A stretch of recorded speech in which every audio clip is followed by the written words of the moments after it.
Hello guys, today I have Bosch Induction Hob Series 6 and today I'm gonna show you how you can pair your device with smartphone application. So in the first step you have to find the Home Connect application in Play Store or App Store. Of course install it and open, then click on the Add Appliance, and if you're doing it for the first time you have to register your account. Now click on the New Appliance and click on the Continue. Tap on the Allow and choose Allow on the pop-up.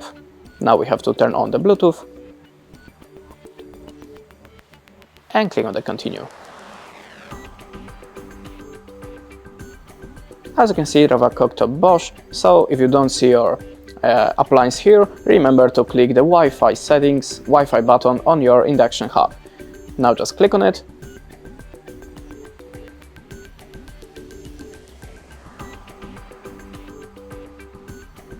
And now we have to select our Wi-Fi.